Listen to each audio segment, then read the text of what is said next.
Welcome to the Dwelt Podcast, everyone. I'm your host, Mitch. I'm here with Chris Hardman and Dan Jensen. And I don't know what episode number this is, but we're going to kick it off and get into some of the weirder stuff that's on my mind that Chris and I have been talking about, that Dan has been chiming in on. Because, I mean, we just finished, it's Thursday, July 11th. We just finished the President Biden press conference, the big boy press conference that we've been hearing about. There's been some crazy stuff associated with that, but it's kind of taken the news by storm. So we're going to talk to that. But what we wanted to do today is we wanted to talk about preparedness, prophecy, and get into some politics as well.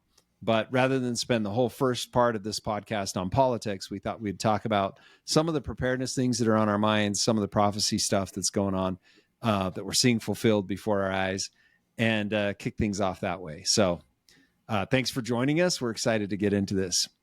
Chris, Dan, any opening words, opening thoughts before we hop into our first topic of drones? I'm just excited. I feel like this is always awesome for me to hear from both of you, because obviously I'm kind of the newbie to all of this. And so I'm just excited to get some updates and get some of your insights. Sweet.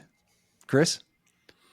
This is my last week doing the podcast, because next week I turn into a very normie consumer when EA college football comes out, and I'm never going to do anything but play that. So sorry to disappoint everybody. Well, but it's over for me.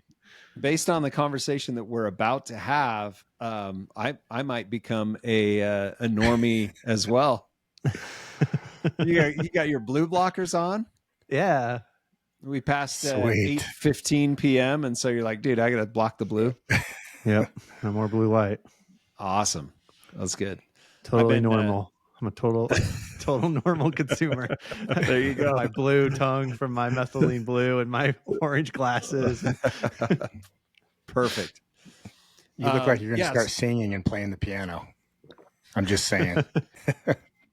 Okay, so tomorrow, Zelensky, president of Ukraine, former actor, comedian, is meeting with Spencer Cox. And I know, we're going to dive into this a little bit later, but I've been thinking a lot about warfare that's going on in Ukraine, and a couple of things really popped up today that I think we need to talk about. Chris, you've made the comment before on Twitter that you can't log into Twitter without seeing somebody die. You want to expound on that real quick? I mean, there's not much to expound on. It's just you log into the site and there's a video of someone dying like almost every time now. Yeah. It's terrible. Yeah. Well, okay. So it is terrible and we see it, but it seemed like for a few weeks there was a consistent theme, and it was the war in Ukraine. Yeah. Right. It was like Russian soldiers dying, propaganda stuff. Like, look how smart and cool we are. We can kill these bad guys with our war technology. And the videos, most of them come from drones. And I mean, for the past 25 years or longer, we've thought of drones, or I've thought of drones in warfare as like these cruise drones that are flying, unmanned aircraft that are flying high above the ground or low to the ground. They've got operators in Las Vegas, Nevada, operating these things and bombing the bad guys. Like those infrared night vision, black and white videos of like this drone is flying over. You see the bad guys in a truck and they've got their guns or whatever. And then, the shot takes off and the truck blows up and it's like, yeah, we killed the bad guys and we didn't even have to put one of our pilots at risk. Or, sometimes they shoot down one of these drones and it's like, there's a $50 million or a $200 million unmanned drone that was shot down. And, we're grateful that it saved a pilot's life or whatever. But that's changed. The videos that we're seeing now are like consumer type drones flying around with C4 or claymores attached to them, or like grenades attached to them. And they're flying over these Russian soldiers as the Russian soldiers are like running away. And of course you can't outrun a drone. And then it drops the bomb on them and they explode and they're toast, right? The one from last week was the drone took out the guy, but he was still alive. And so the other guy came and shot the guy, like his own comrade shot him to put him out of his misery or make sure that he doesn't talk or whatever.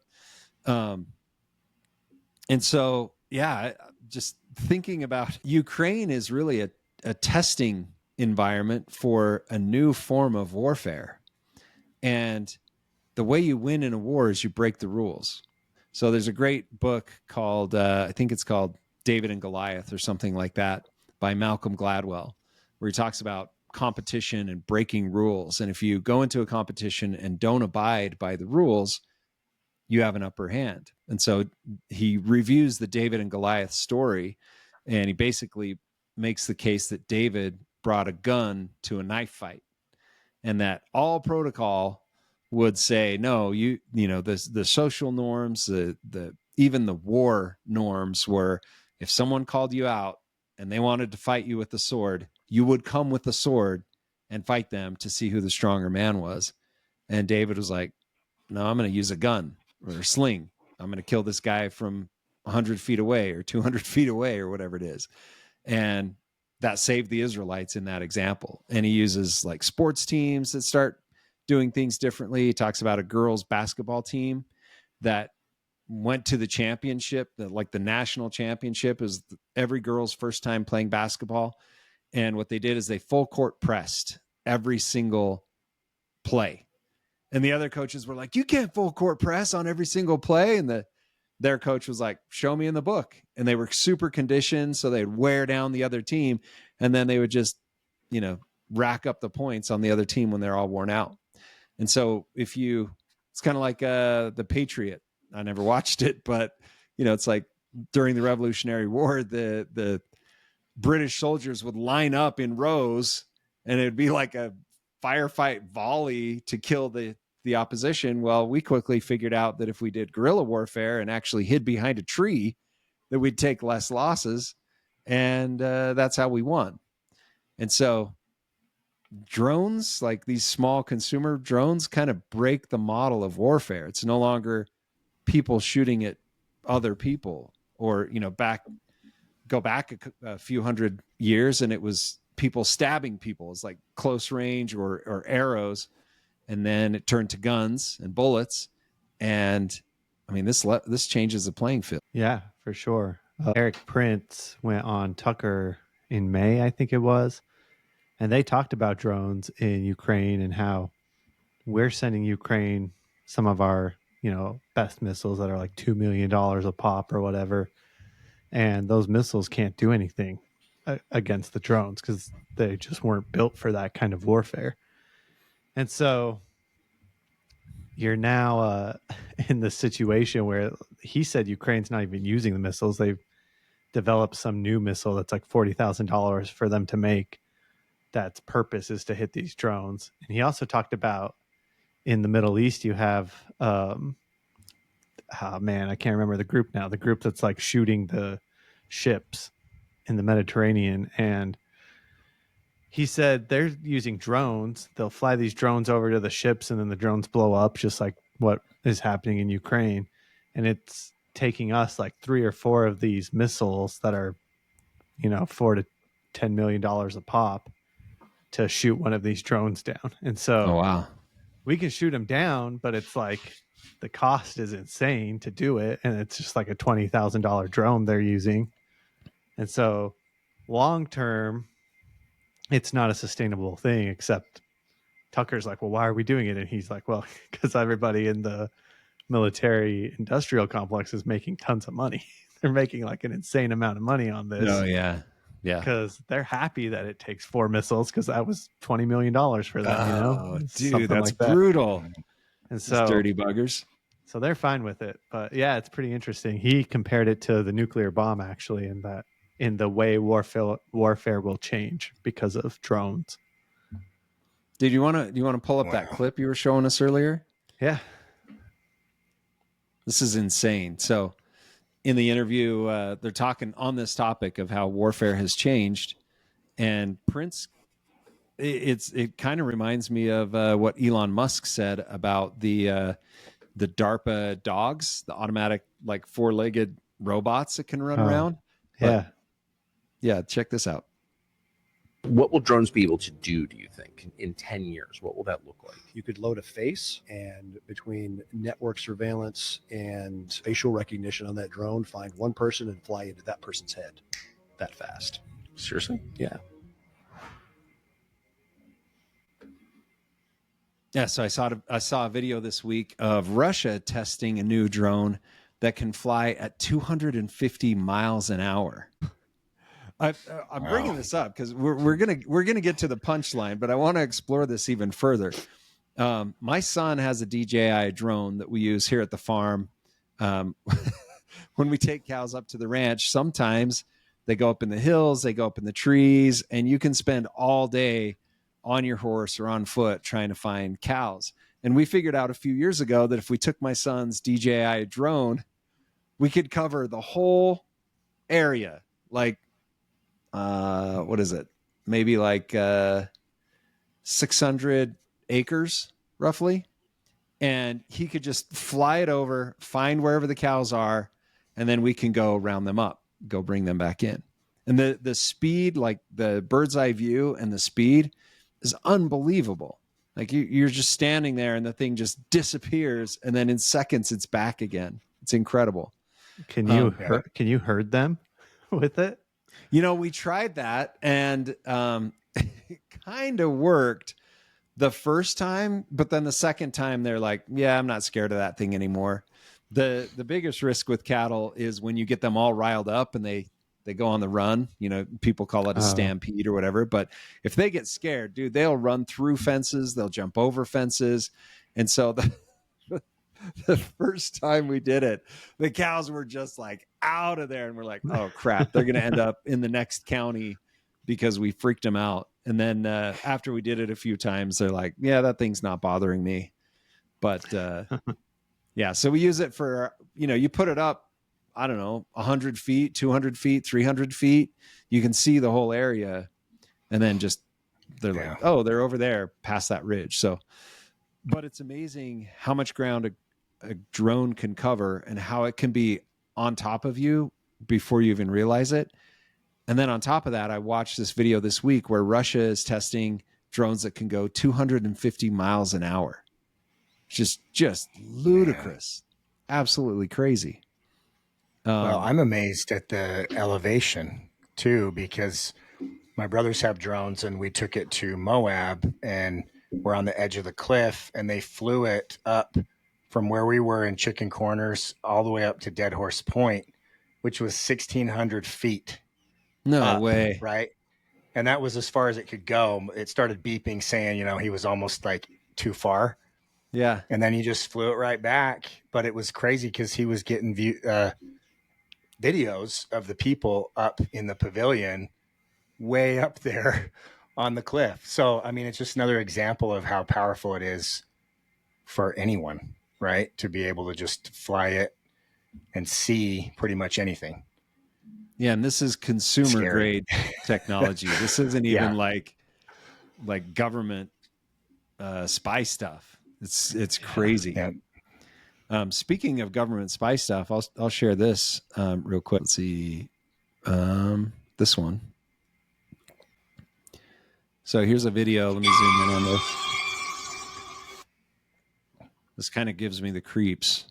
Let me back it up. So this is a swarm of drones that can navigate through vegetation, forest. They do it autonomously using AI. And so they can fly through. I mean, the first thought with a drone is, oh, I'm going to run to the trees, or, oh, I'm going to put a net around my property. Chris and I were talking about that yesterday. Oh, you just set up a net and the drones can't fly through.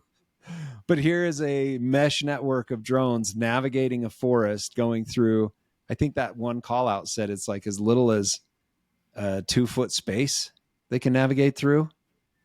And again, this is like consumer stuff. This isn't even like military grade, I don't think. This is like a bunch of college students building this technology.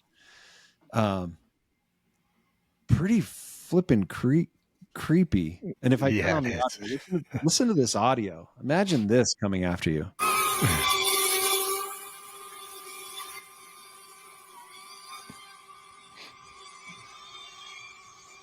It's like every horror Yeah. movie ever. It's Yeah, like, I'd rather it sounds like a skinwalker or something coming for me. yeah. So, Don't oh, they go have a ahead. scene in Spider-Man with the drones doing that? They're like after Spider-Man, and they're doing Oh, that that's same right. thing where they're all synchronized, and Yeah. I don't know. It's pretty scary. So I'm looking at this as, you know, the Ukraine is a testing ground for new military technology that is almost like consumer grade, that is more effective at killing, and is, according to Eric Prince, in a very short while is going to be able to autonomously find and kill anybody based on facial recognition or IP address. Maybe they dial into where their phone is. I mean, you think about AirTags. You can track where your AirTag is based on other people's iPhones. Pretty bonkers. Okay, so why are we bringing this up other than to scare the crap out of everybody? I've been trying to think through how you address this problem. And as I was thinking through how to address this problem, a couple of scriptures came to mind. And so I wanted to pull those up and kind of go through those real quick. Let me share this. We'll go to Isaiah chapter 7. So we've talked about Isaiah chapter 7 and Isaiah chapter 8 here multiple times on the podcast. I'm going back to them. So this is Isaiah chapter 7. So this is after the prophecy that a sign in the heavens would be given of a woman bearing a child, and we've discussed that being I guess the Virgo event, the Revelation 12 sign from 2017, September 2017. And then talks about the child, but before the child shall know to refuse the evil and choose the good, the land that thou abhorrest shall be forsaken of both her kings. We've talked about how when a child is 8 years old, they reach that age of accountability. So that's when they know to refuse the evil and choose the good. And so if you take 2017 plus 8, that brings us to 2025. And we're looking at, presumably, maybe, I don't know, a new leader, a new president next January. And so if we're reading this in that way, it could mean that we won't have a president come next year, 2025. The land will be forsaken of both her kings. And then it talks about a civil war happening or a civil separation happening. That the Lord shall bring upon thee and upon thy people and upon thy father's house days that have not come from the day that Ephraim departed from Judah. So that's the separation of ancient Israel, Judah and Benjamin separating from the other 10 tribes. The 10 tribes going north, Ephraim going north, and forming Samaria, right? The northern kingdom, actually. And then he says, the king of Assyria will come, and it shall come to pass in that day that the Lord shall hiss for the fly that is in the uttermost part of the rivers of Egypt, and for the bee that is in the land of Assyria. So you've got that sound, that hiss, and you've got flying animals, and they're coming from the uttermost parts of the rivers of Egypt. And we've talked about maybe this is immigration, but it says, and they shall come and rest all of them in the desolate valleys and the holes of the rocks and upon all thorns and upon all bushes. And in that same day shall the Lord shave with a razor that is hired. And if I click on shave with a razor, it says, that is, the land will be depopulated by a foreign invader. And the shaving with a razor is an illustration of men being sliced down, being cut down, people being cut down by a razor. It's like whiskers being cut down by a razor. By them beyond the river, by the king of Assyria, the head and the hair of the feet, and it shall also consume the beard. So the shaving of people is comprehensive. It's the whole body is shaved by this razor. So all the men are killed. And I'm looking at that and I'm like, man, that really seems like that could be interpreted as drone warfare taking out a prideful nation that has gone through a succession crisis, some sort of civil war or civil separation, and then an invasion that just slaughters everybody with hiss for the fly and for the bee. Man, I don't know. You guys think that's a match? It's pretty compelling. I'm like, Yeah. somebody's got to make a movie where like 100,000 drones are just launched on a country. And that's how the invasion happens. I'm like, that'd be terrifying. I think they already did that. It was called Terminator. That's true. Yeah. Remember Skynet is like Yeah. all these flying things and they send in the humanoid robots and stuff. They've been telling us it's coming for a long time now. So we have on one hand, because we talked about Terminator last episode too. So on one hand, it's the AI future Yeah, that's that true. was sort of terrifying. And then on the other hand, it's the drones. And so we're going to hit a point where they combine and that's the apocalypse. It's over. There you go. AI and drones. And they're going to punish a wicked nation, a prideful nation. And, speaking of that, well, I was going to switch topics real quick, but I want to stay on this one. So what's the strategy? I mean, I'm thinking of myself here, but everybody else too. Like, I'm a podcaster. I'm commenting on current events. I've got certain biases. I could very well be viewed as an enemy of the state by somebody who just says, this guy's talking about this stuff and we don't want him to be talking about this stuff. Let's load his iPhone ID because I've always got it in my pocket. Let's load that into the computer and zip off a swarm of drones and take this guy out. Pretty creepy. So what do you do? Any ideas? I don't want to be like, I don't want to be a bummer, but this is similar to Eric. So Eric Prince just created a phone that's supposed to be like, you can't spy on it, basically. Yeah. And I was listening to a thing about it, and they're like, yeah, Apple and Microsoft and Facebook and Google, they can't spy on you if you have it. So you can't be targeted through marketing, but that's about it. Like if the CIA wants to, they can get in. Totally. And this feels similar to that in that if they decide they're coming for you with a drone, I'm just not sure there's much you can do. Like there are things you can try. We talked about the nets. You could get some like, I don't know. I think we're going to talk about our cloaks here in a minute, but some cloaks that like hide your thermal, hide you from thermal vision and all of that. But maybe have like helmet, a little mini. You're gonna walk around with a helmet. Yeah, Bulletproof helmet. Yeah. I don't know if that's saving you from explosives. No. Just walk around in a bomb suit all day long. Yeah. Have a little mini like EMP with you. So as soon as you hear the buzz, just hit that thing and drop Takes everything out all around electronics. you. But then they're just going to come with another one. And then what are you going to do? Thousands and thousands of them, right?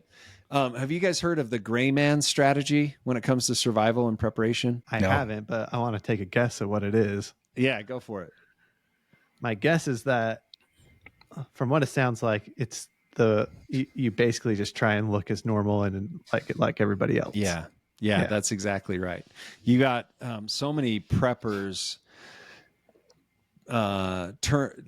they acquire this equipment that is either military, like from a surplus store, or pseudo military. So it like looks like a military thing. It'll have like a Velcro patch on the side so you can put your badge of whatever on the side of it, or a backpack that looks all tactical with a bunch of cordage on the side, or we used to call them daisy chains, but it's like the loops that you can put stuff in, or vests that you can carry your ammo and your canteen, and it all looks pseudo military. And the gray man strategy is like, no, don't do that. Go get a gray JanSport backpack and Don't get a tactical jacket. Just get like a Levi's jacket or something that the average person would wear. Don't wear combat boots around. Just wear your regular running shoes. So it's all about blending in, disappearing in the crowd, just not standing out at all. And Yeah, I actually learned that idea from Tim Ferriss, of all people, who had interesting. I don't know if anybody has ever watched his TV show. Have either of you guys seen his TV show that he had? I may have seen like segments of episodes. I saw the one where he was shooting arrows from the back of a horse in Japan.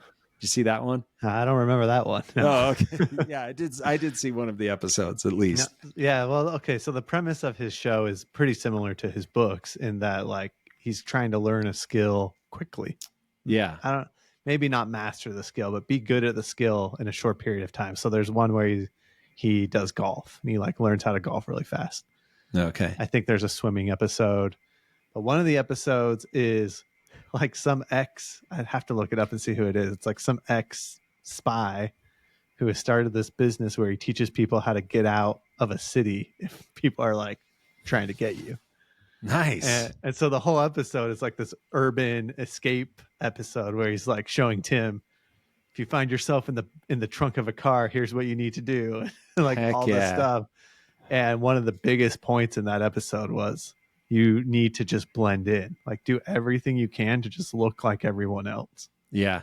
Yeah. So that's a gray man strategy. And I actually think that's probably the best strategy. And yeah, personally, I'm doing this podcast, getting the word out there about Dwelt and like these Dwelt communities and stuff like that, and giving people ideas for practical prepping to save money and time on the way that, you know, they're trying to get prepared for the things that are upon us now.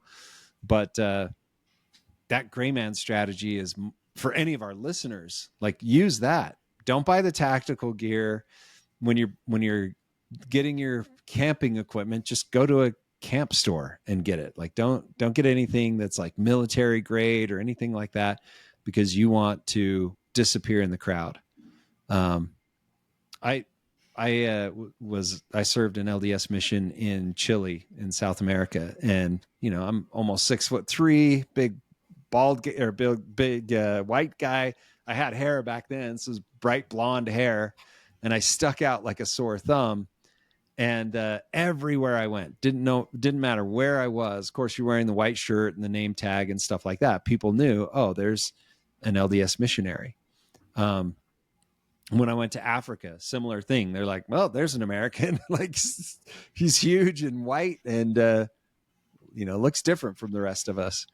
When I was in Europe, though, I mean, there are plenty of tall people. Like when I went to Denmark once, I walked around Denmark and nobody would have guessed that I was American until I tried to buy something or like ask for directions or whatever.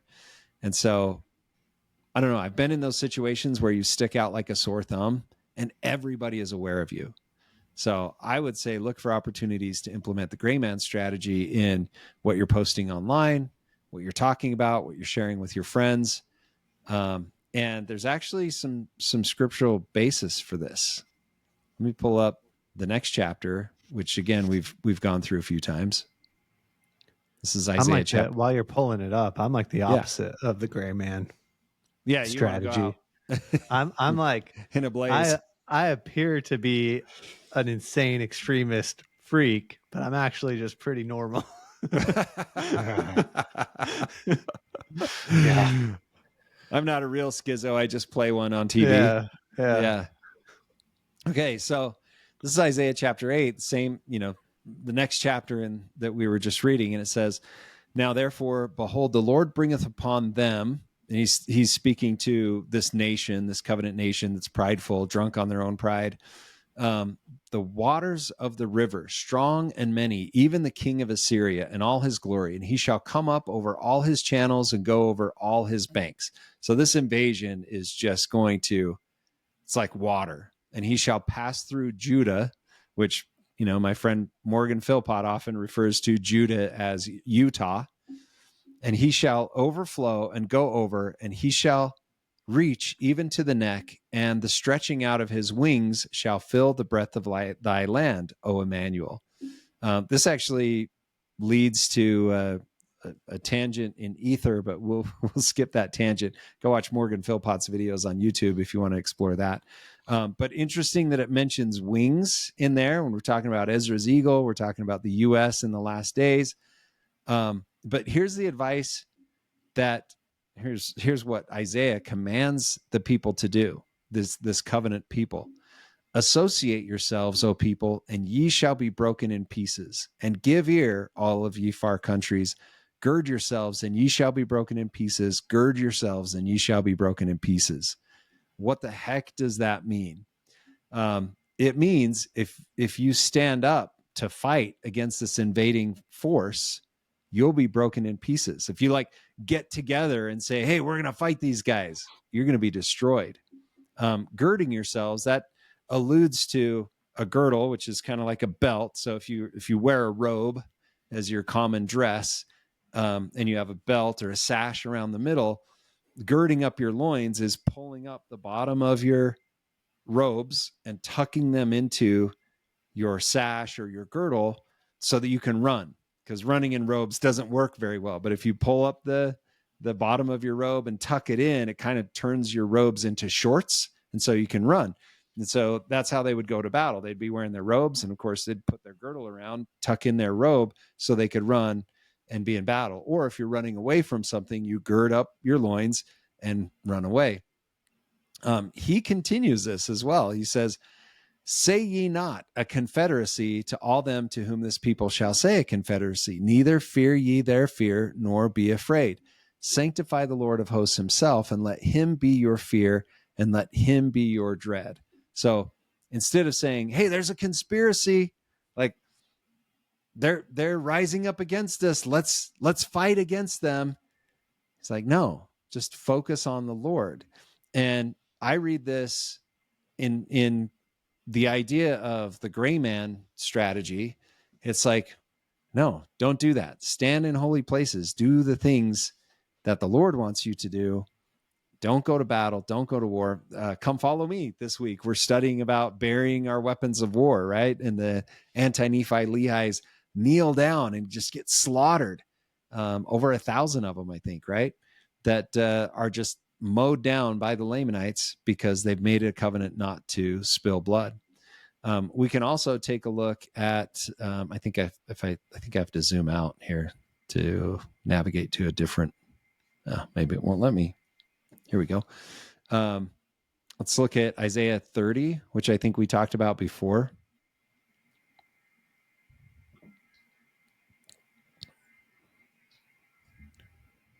Let's see. Yeah, we did talk about this. So when we're invaded, do we turn to the government for help? It says, for the Egyptians shall help in vain and to no purpose. Therefore have I cried concerning this. Their strength is to sit still. We go to that famous, sorry, I'm trying to zoom out while I navigate this. We go to that famous scripture that we're all familiar with in Doctrine and Covenants, section 47. Not 47, 45. 87 also refers to it. So that's where I'm. Here we go.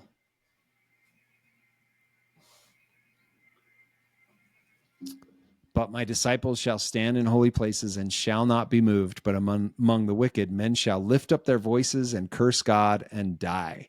These people that'll fight against this invading force will be like, I have no way to fight against these people. The drones are taking me out. And they just curse God and die.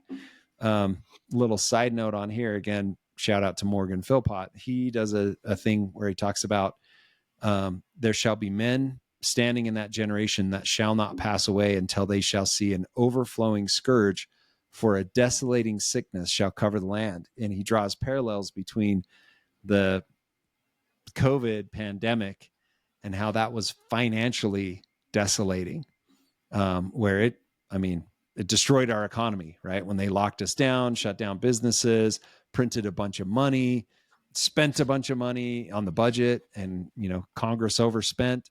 We racked up another $1 trillion in debt, all that kind of stuff. It certainly was a desolating sickness that destroyed our economy. And so we have to stand in holy places. There shall be earthquakes in diverse places and many desolations, yet men will harden their hearts against me, and they will take up the sword one against another, and they will kill one another. So, dude, I think gray man strategy, like all of the things that we're getting emotional about, like, I had somebody in my life talk to me today, like, we need to drain the swamp, and they weren't talking about voting people out. And I was like, I don't think that's what we're supposed to be doing right now. I don't know. But I think the gray man strategy is our only option in a time where you've got really fast drones dropping out of the sky to take out you precisely.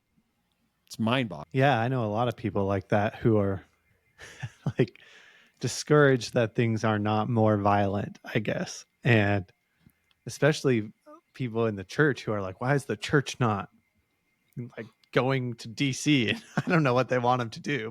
Why is the church not doing something like overthrowing the government? I guess, I don't know, whatever they think the church needs to do. I'm like, that's because that's not what we're supposed to do. Like, it's pretty clear. Like, you're supposed to focus on being righteous and keeping your covenants, and like let God take care of the rest. It's not your fight to have. I mean, unless God changes that messaging, but at the moment it is not our fight to have. Like, let them do whatever they're going to do in DC, but that's not. And I think like we bring it up and we talk about conspiracies and all of that, not to like rile you up to go fight, but it's just so you can get prepared.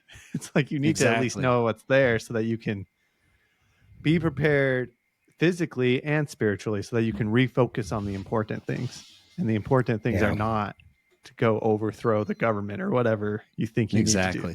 It's a bad idea. Do not do that. Well, it reminds me of just what it was like when Jesus was ministering, right? And a lot of his followers thought that he was coming to get rid of the Romans and like kill them all off. And they were so surprised when they found out that that's not what he was doing.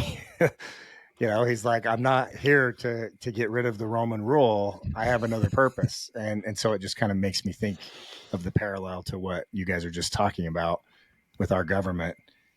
I don't know that's the purpose right now. It's so short-sighted. I mean, imagine being the savior and knowing that you're going to, he's like, the Romans, who the freak cares about the Romans? This is nothing.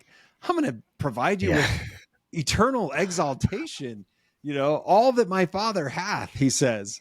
Like, who cares about the Romans? Forget those guys. This is nothing. And that's part of why I didn't really want to get into politics tonight. Because I'm like, who cares? That's all going to play out. Now, I do want to comment on it because this Biden TV show, this Biden sitcom is freaking hilarious. But yeah, what were you going to say, Chris, about that? I was going to say, if you read some of the works of Cleon Skousen or Hiram Andrus and their last day stuff, they have a lot of stuff in there and prophecies about how the saints will use the priesthood in the last days.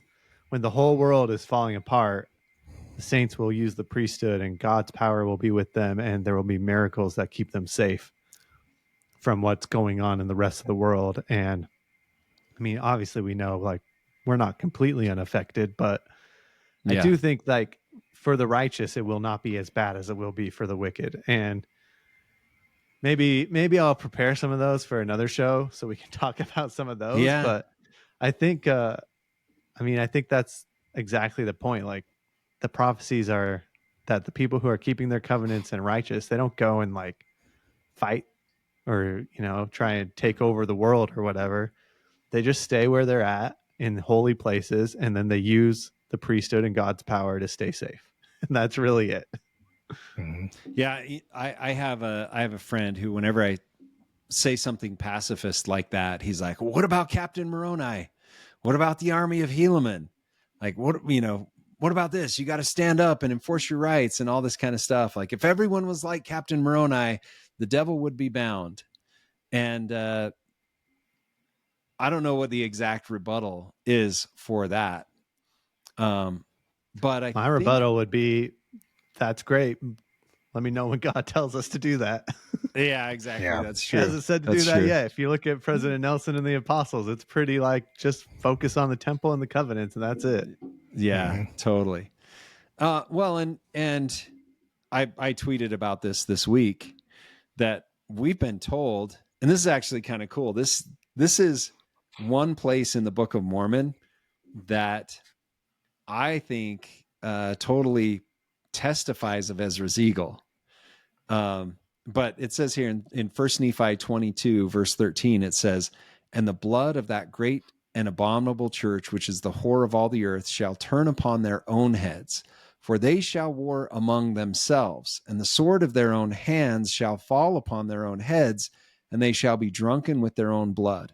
And every nation which shall war against thee, O house of Israel, shall be turned one against another, and they shall fall into the pit which they dig to ensnare the people of the Lord.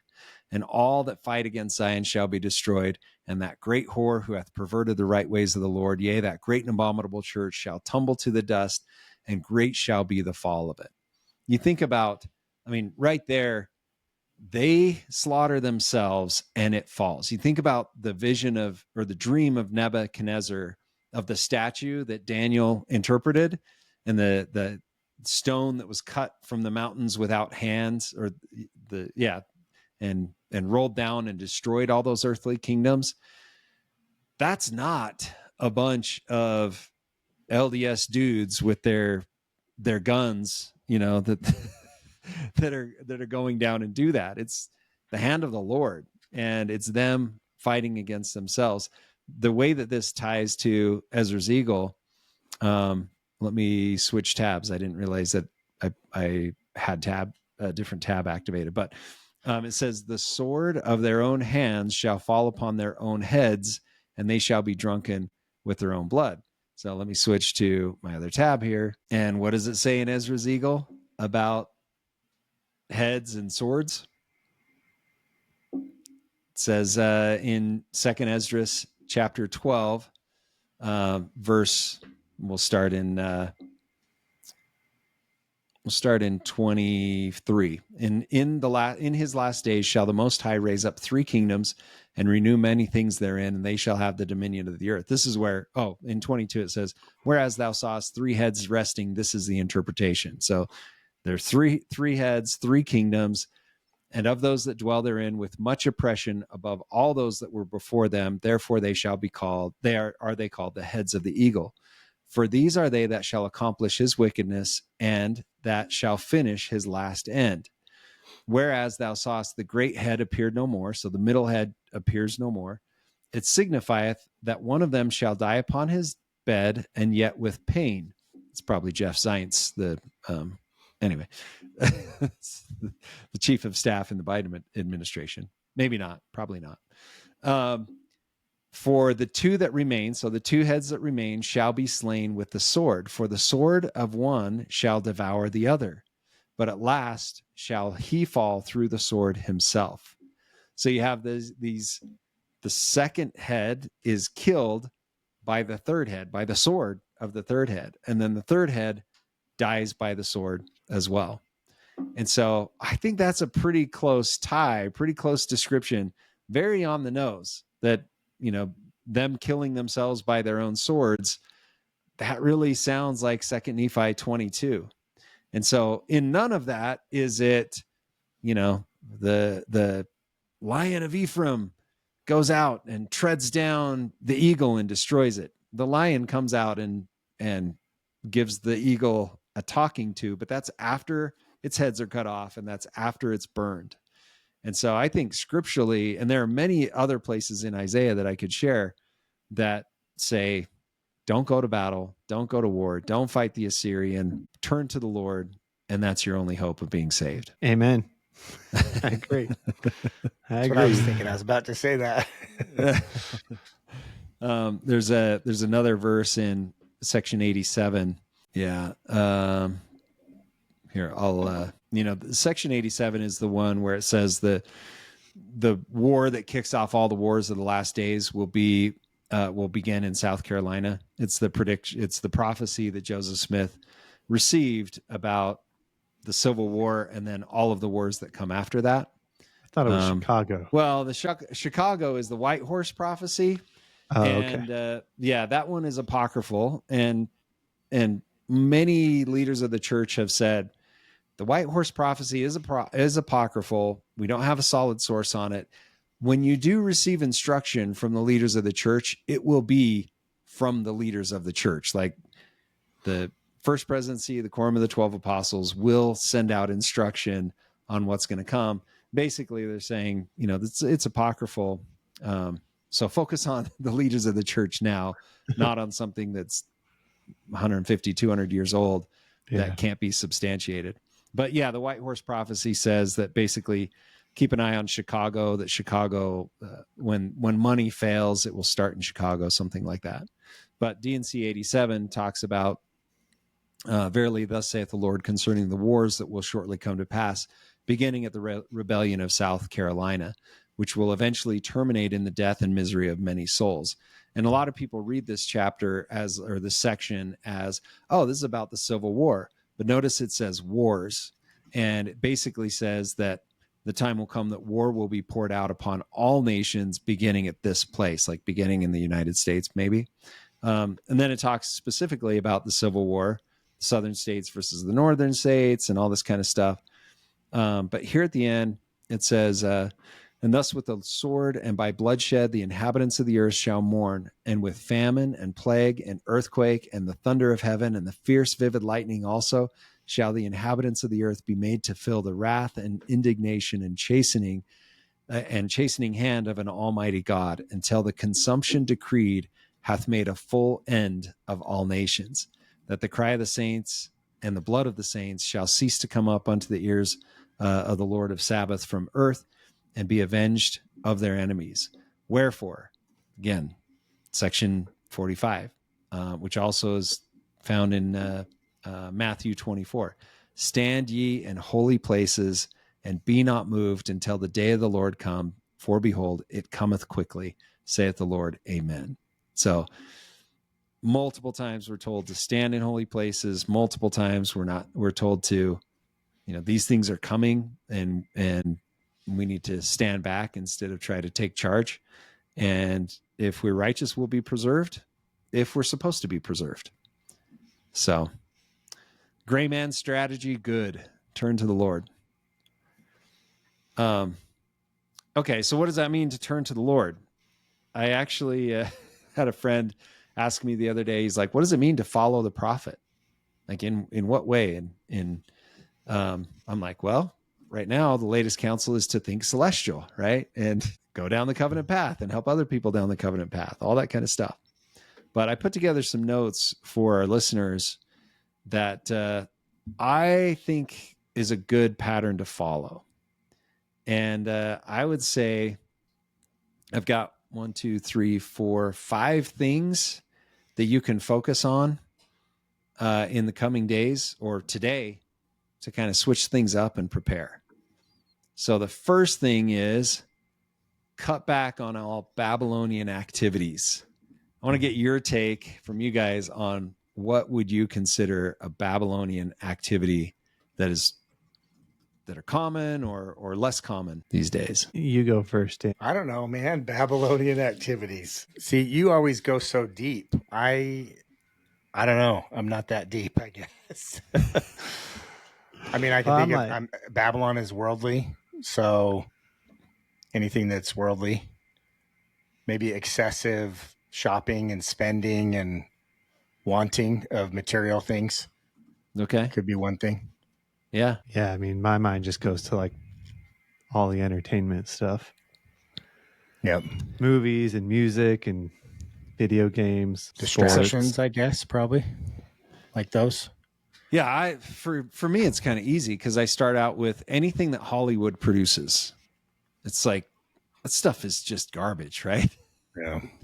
Nothing good comes out of Hollywood, and that I is I was a film major for a while, uh and in college when I first started, and for like 3 years, I like loved movies. I watched every movie I could get my hand on, and I don't know, in the last 4 years, I've maybe seen like 2 movies, and my life is not worse because of it. I will say that. Yeah. Like I'm fine. and the movies that you saw were did you come out of them like totally like edified or inspired or pumped up, or I mean, because you can I get don't that from remember. movies. Oh, Yeah. you know what? Like, yeah, kind of. The last Dune movie, I kind of felt that way. Okay, I haven't seen it.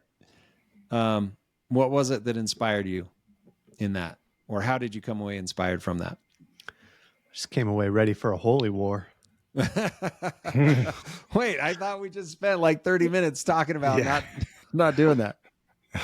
Oh, I guess you put Dune in front of me, and I'll change my mind real quick. And that'll bring us full circle into our Barron Trump memes of the week, but we'll share those here in a little bit because we got a few of them. I wanted to share this tweet here by Cause of Truth, at Cause of Truth. Let me see if I can zoom in on this. Yesterday, I deleted a harmless game from my phone because it had become spiritually dangerous to me. Not due to anything it was, but because of what it was just distracting me from doing. The Holy Ghost had been working on my heart for a few days, telling me that I should lay it aside and instead spend more time studying truth. It took a few days for me to listen because I was justifying it as one of the only things I did, quote, for myself, and I, quote, deserved the break. Then my thoughts turned toward what would grow from me spending time on the game in terms of lost opportunity elsewhere. And I had to agree that nothing good would come of it. Instead, I would be weakened by the lack of exercising my spirit through the study of God's words. And spiritually speaking, I really need all the help I can get. I have a badly scarred self-esteem. She goes into a personal experience.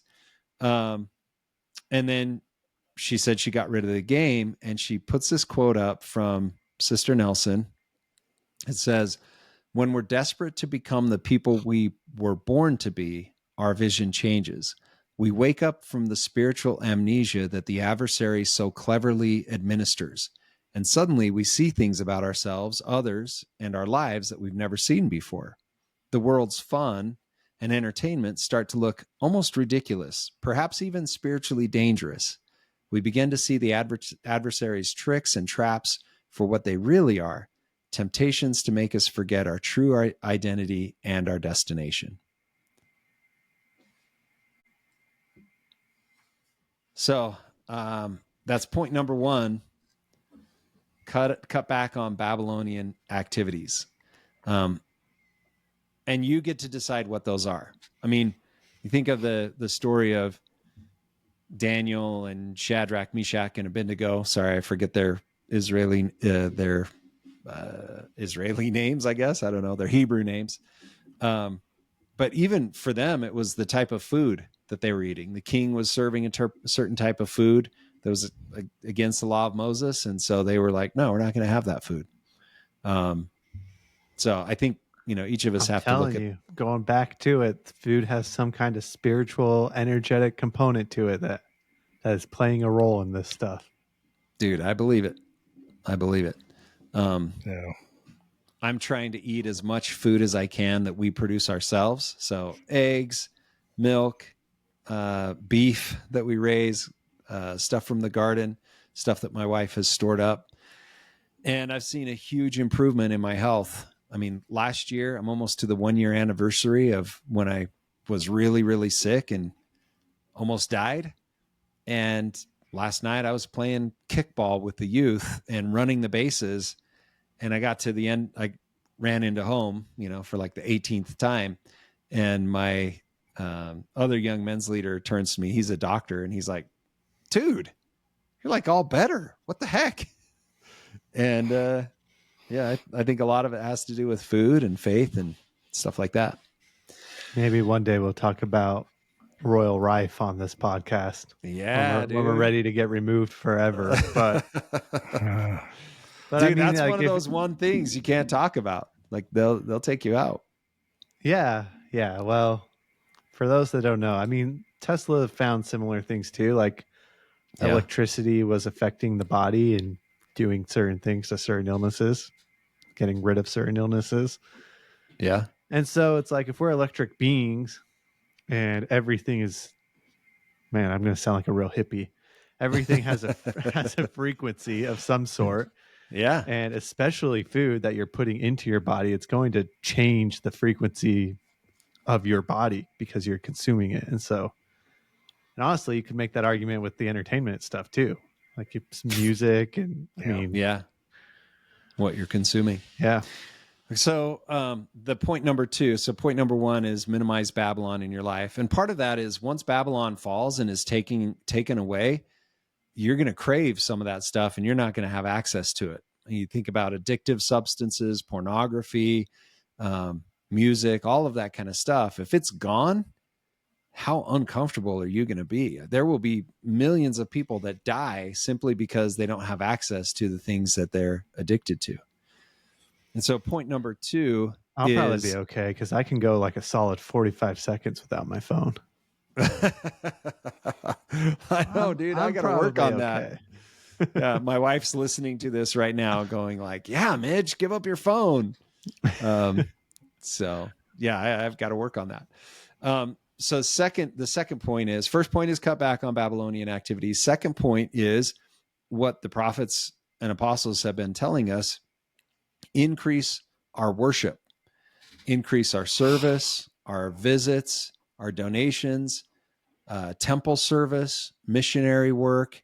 Those are the things that are going to put us in the holy place. Matthew 24:15 says, when ye therefore see the abomination of desolation, we'll do a whole thing on that in the future, spoken of by Daniel the prophet, stand in the holy place. Whoso readeth, let him understand. And in the Joseph Smith Matthew section of the Pearl of Great Price, it expounds on that. But I think that's how we stand in the holy place. We dedicate our time and efforts to those things that Christ taught us to do. And when we fill our time with those things, we don't have time to do the other things.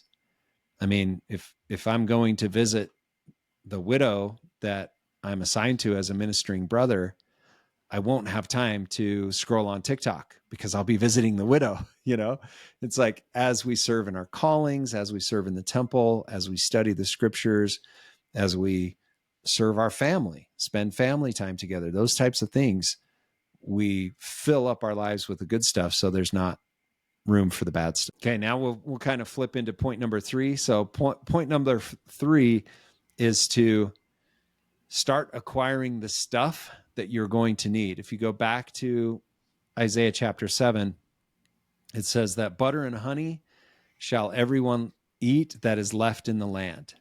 And I've always thought, oh, that's free food. Like, that's awesome. The land is going to be so productive and so fruitful that we get free food.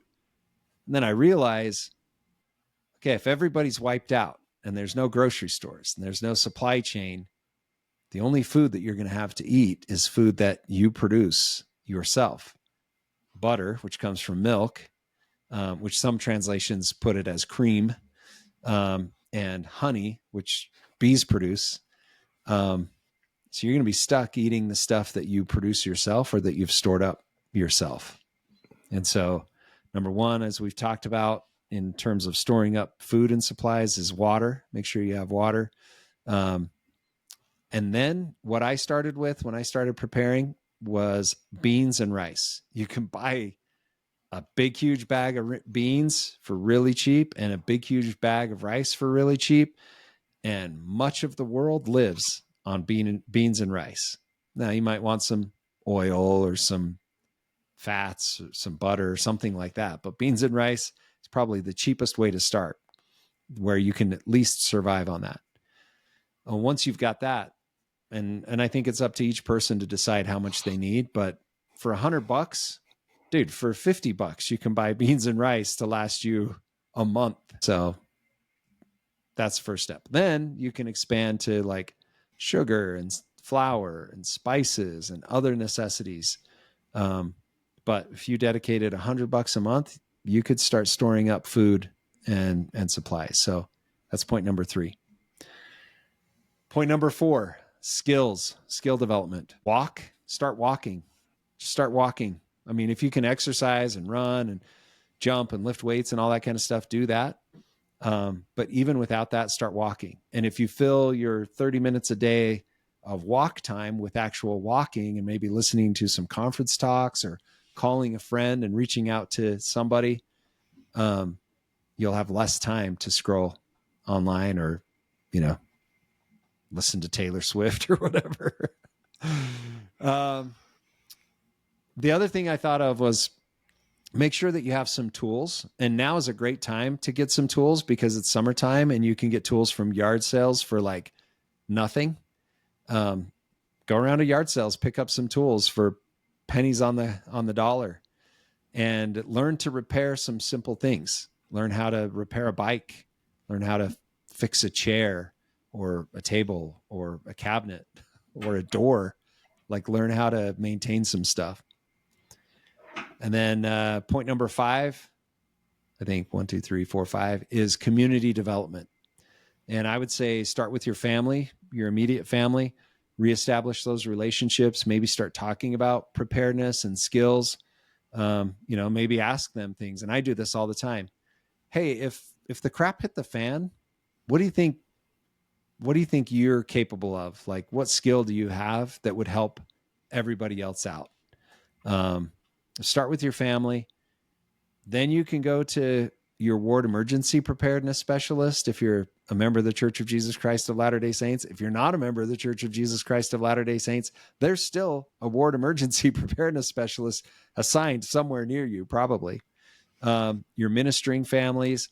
And then one thing that, we've kind of built a little online following, but I'm wondering if we should start a Dwelt community where community members can have discussions about preparedness, talk about current events and stuff like that. So that's one of the things that I think we'll be working on in the coming weeks. For those who are joining Dwelt as subscribers, your community is forming by the work that we're doing here, sharing podcasts and finding people who are interested. Like we're assembling these communities already. But those are 5 tips that I've got for the weird times that are already upon us. Chris, you shared that Clay Martin. Did you share the Clay Martin thing with me where we're already in a weird time? Oh, yeah. You want to pull that up? Yeah, let me pull that up. I can pull it up. I got it right here. Oh, sweet.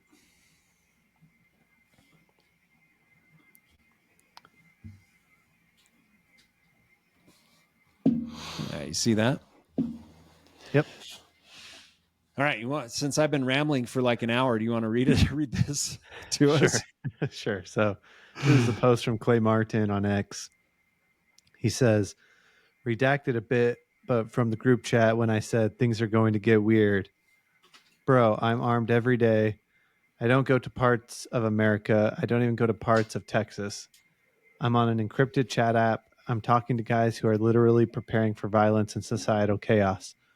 I moved my family to a ranch an hour outside of a city. I raise all my own meat or buy it from my neighbors. I have self-contained water and power supply. I learned how to knife fight from the deadliest knife fighters on earth. I was doing none of this in 2019. It was almost all unthinkable to me in 2019. The southern U.S. border is literally open. People are brazenly registering illegals to vote. The CIA basically admitted they killed a president. Real footage of alien spacecraft is all over the internet. A literal Parkinson's patient is president, and fully 40% of America backs him. The opposing party candidate is best known as a reality TV star. Schools openly teach kids about transgenderism, pedophilia, and communism. You think things are going to get weird? Of course things can get weirder and worse, or better in many cases, but I bring this up because it's not a small thing. The sooner you truly accept reality and admit it to yourself, the better. We passed going to get weird in 2020. It's here. Yep. Dude, he nailed it. He did. Yeah, it's weird, but it's I going to tried, get weirder. yeah, I tried to think back to like 2018, and it was the Trump show back then, and so there was always drama around Trump and all that kind of stuff. But things seemed so much more normal back then. Like I can hardly even remember how it was. Yeah, yeah, it's just a different world. I was going to my neighborhood pool every day and just tanning and traveling to Switzerland and I just living life. And now I'm like, if I get on a plane, I'm gonna die. Yeah, like everything's falling apart everywhere. yeah, it's crazy. So, those 5 things, whether those are the 5 things that everybody needs to do or not. I mean, that's just the ones that I came up with. But I mean, I'll say it. I have a brother who's on a cruise right now.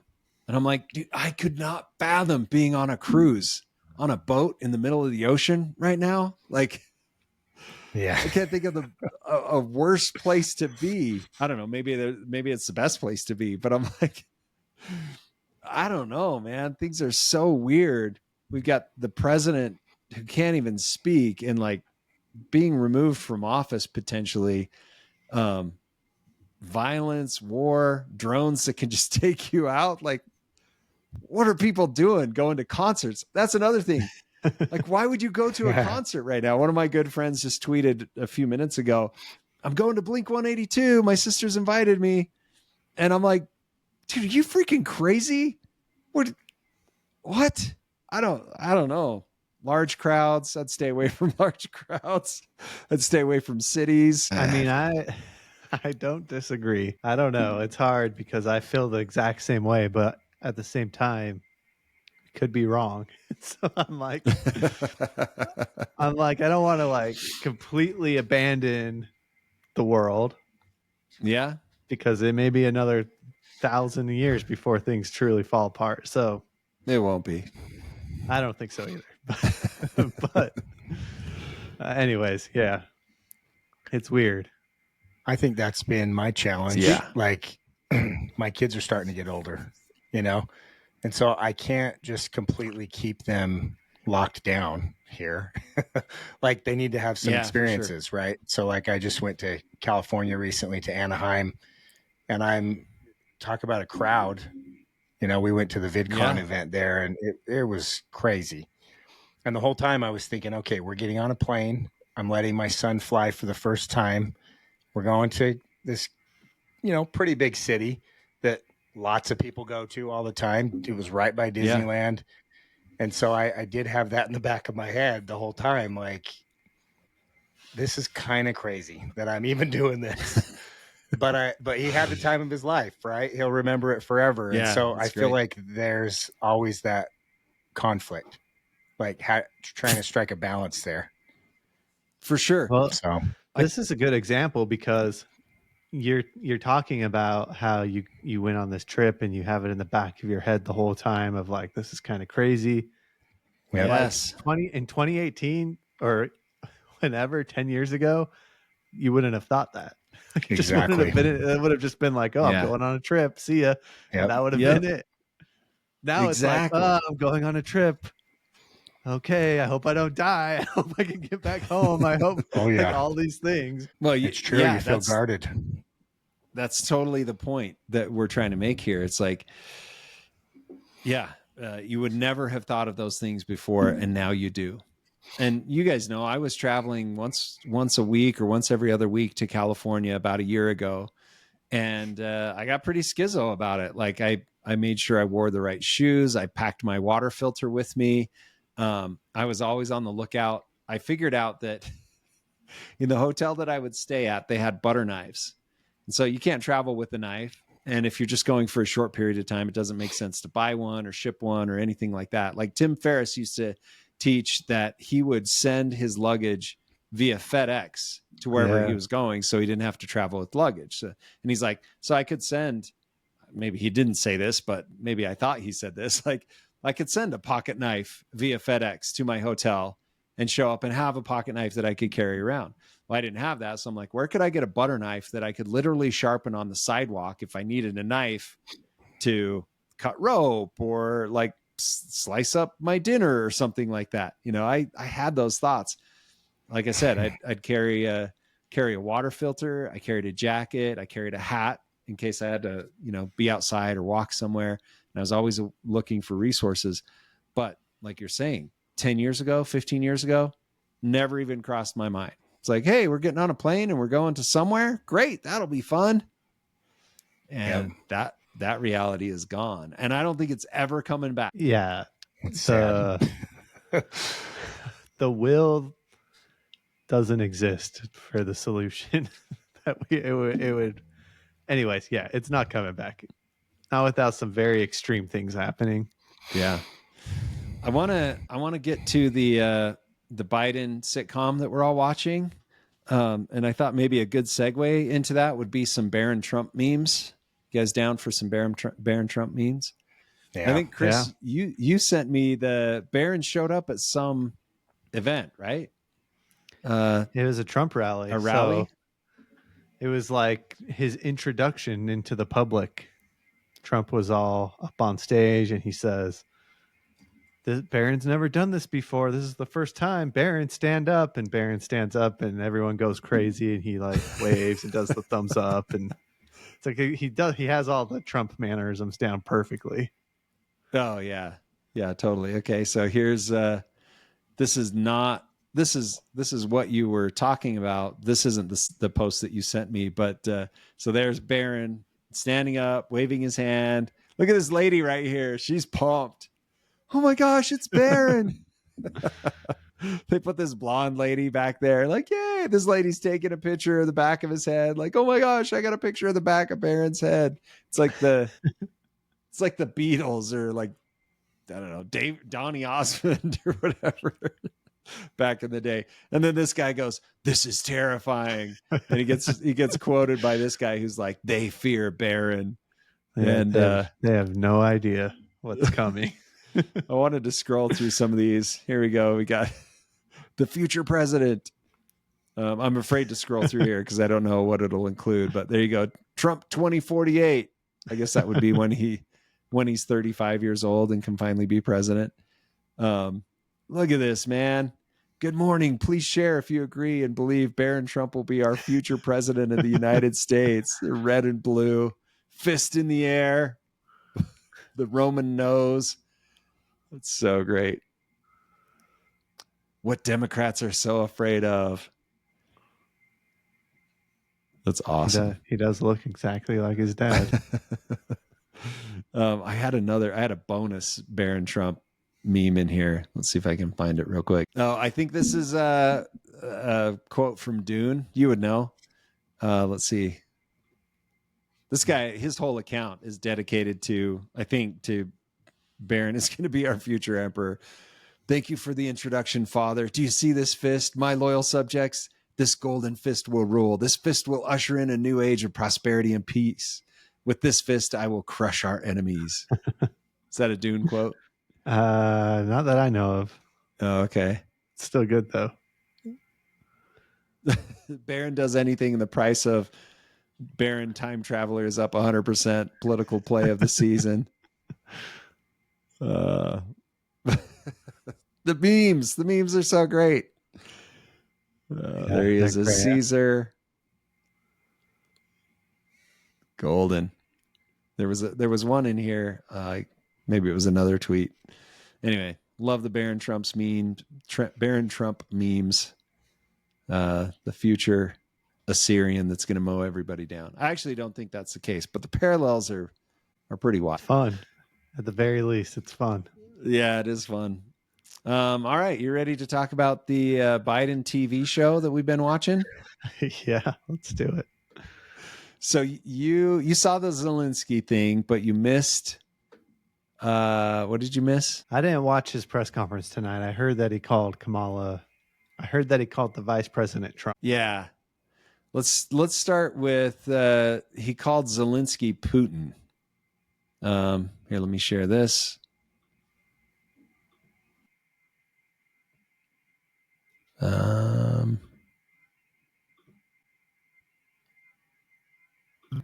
And now I want to hand it over to the President of Ukraine who has as much courage as he has determination. Ladies and gentlemen, President Putin. President Putin. He's going to beat President Putin. President Zelensky. I'm so focused on beating Putin, we got to worry about it. Anyway, Mr. President. I'm better. You are a hell of a lot better. So that was the first thing today. He calls Zelensky Putin. Love it. I saw a funny post that was, let me pull it up. I probably won't share it on the screen because I think if there's language in it, but I will read it in an edited fashion. Okay. Oh, here it is. So someone posted this in response to that video and said, Putin sweating underneath his skin perfect Zelensky mask. How did Biden know? I gotta say, the best thing about this TV show is the memes, and I've got a bunch of them saved here. I'll share them with you here. But let me pull up. Then this is the one that you're talking about here. Let me share my screen. Like, I can't believe this is happening. I remember, I don't even know what election it was. I think it was when Obama got elected. The guy that was running against him, can't even remember the guy's name, but he like did a shout. He was like, yeah. And that went viral. You remember that? And people were like, Kane. I think it was something Kane. Yeah. Well, anyway, Robert Kane, maybe.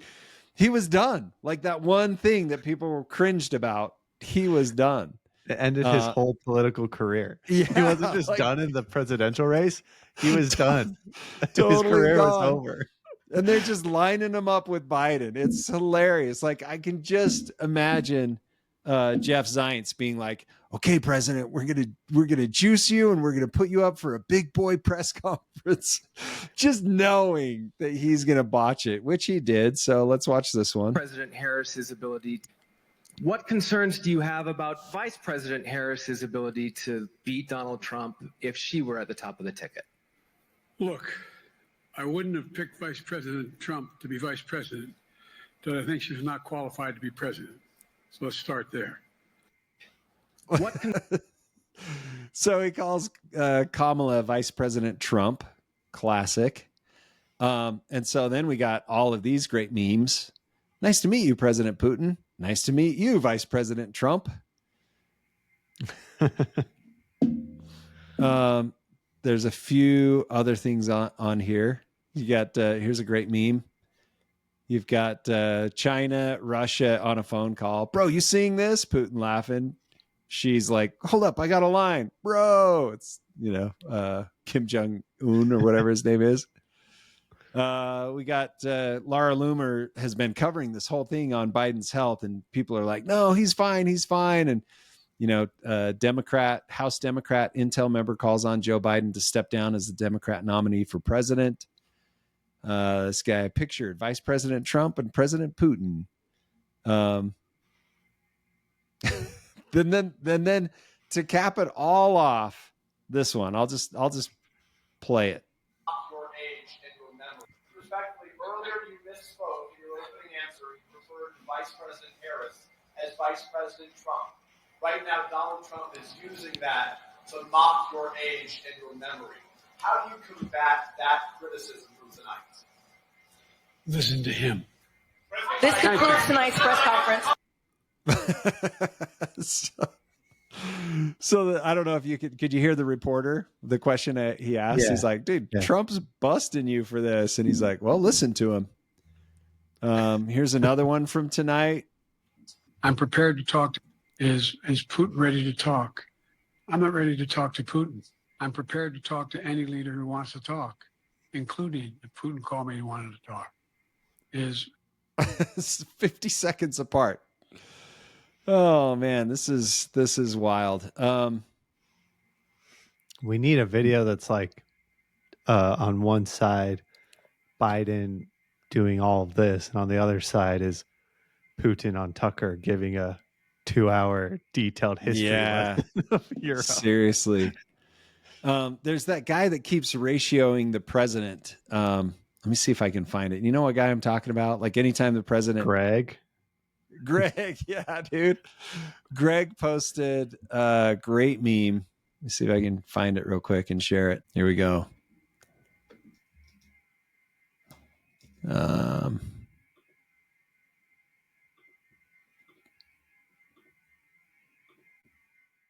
Vice President Trump.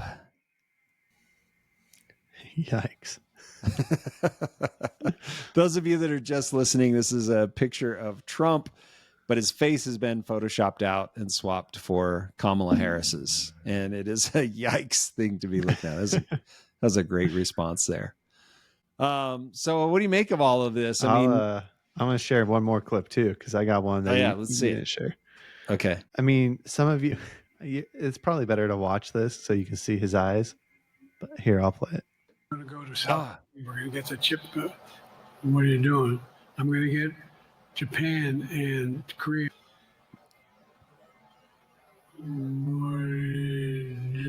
It's like he sees a demon or something. Play that again from the beginning.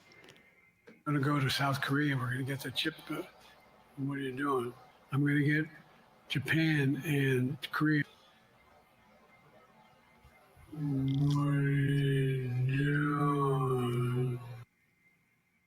Very strange. Strange like, behavior. Maybe his earpiece, like somebody's talking to him or something. I don't know. That was really weird. I saw that. Yeah, what are you doing? Is weird. And his eyes go wide. And so many people are coming out saying these are all the symptoms of Parkinson's disease. And like I saw a TikTok video of a physician that his career is treating Parkinson's patients. And he's like, yeah, this guy could diagnose him from a mile away. Well, they were talking about how there was a Parkinson doctor who's been to the White House like 8 times in the last year or something too. And spent hours, like he was there for 12 hours one day or something like that. So what do you make of all this? I mean, a couple of weeks ago, we were talking about, Trump's not going to be the nominee because he's got, 34 counts of a felony and he's going to prison. And then, I mean, we've all known that Biden hasn't been running the show for years now, but everybody's flipping against him. What do you make of it? I think it's just playing more and more into Ezra's Eagle, where they are clearly losing all control of the situation. And so I fear what they will do to get control back. Yeah. With that being said, like, they could beat Trump. They could just try and get a candidate that could beat Trump. But none of the people that they're currently talking about could do it. So they're gonna have to dig real deep and find somebody. But I mean, that would be the best move. The best move would be like, hey, we're gonna just let Robert Kennedy be our nominee, and they can go head to head. Yeah, I honestly think he'd win. But you think so? I don't think so. I think he'd get smoked. I think it'd be close. But yeah, I have a pretty varied group of friends on social media, and a distant family member who's very blue, very liberal, was like, a vote for Biden is a vote for decency. Like, it doesn't even matter that he can't speak or articulate, Project 2025 is going to ruin our democracy. So it's not even like, it's the same thing that we ran into before. It was a vote against Trump. The Spencer Cox thing that's going around today, where he's saying he won't vote for Trump still. Or John Curtis, who's John Curtis. I guess I'll take a Trump endorsement, but I would definitely be happy if Biden endorsed me. Yeah. Dude, like, the dude probably molested his daughter. Like, I don't think he's a good guy. He's clearly incompetent at this point. Quite frankly, he deserves this. At first, I was like, I feel kind of bad for him, and then I thought about it. No, he signed up I'm like, for this dude's like evil. He deserves what he's getting now. Well, all of the allegations of peddling power and money laundering, and the coup in Ukraine that brought us to this point, like all that stuff. The biggest thing for me is 1995 crime bill that Biden introduced that privatized prisons and put like 3 or 4 million black men into prison, all to be, wage slaves, which, I mean, that's one of the accusations against Kamala Harris, is she was part of that system that kept men in prison even after they serve their time, indefinitely, so that the government could continue to pay for those private prisons and be basically a money laundering scheme. So Yeah, you really can't make that argument anymore that you're voting for decency or voting for the better person. Like, you're not actually. That's so bad. That argument's gone. You're not. It's insane. And also, Project 2025 is awesome. Everything I see about it, I'm like, this would be amazing. We should definitely do this. All right. So what's your rundown on that? Because honestly, I haven't spent a lot of time on Project 2025 because, people are like giving the high overview, but I see the propaganda machine on the left and all that, like, this is Trump's. What was the guy tweeted today? He's like, stop calling it Project 2025 and start calling it Trump's Project 2025 or whatever. So I haven't read into it, but I don't know. What does it say? It's like families and Christianity. Yeah, okay. So and first of no all, abortions.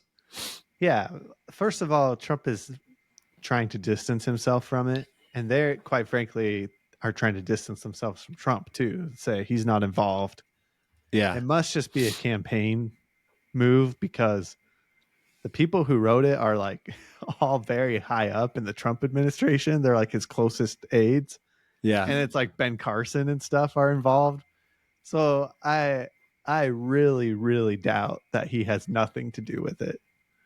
And whatever. They can do whatever they want to do for their PR reasons, but I would be shocked if he didn't know about it.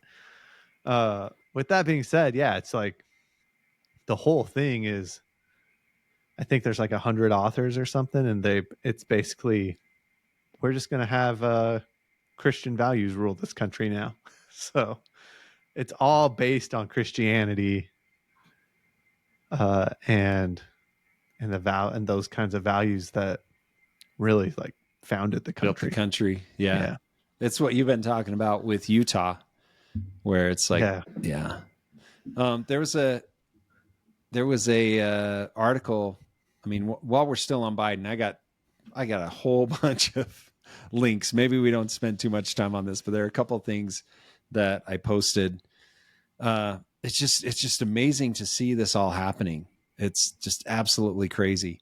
Some of the highlights from this article. I wonder if I can share my whole screen. Yeah, I don't need to share any audio. So here we go.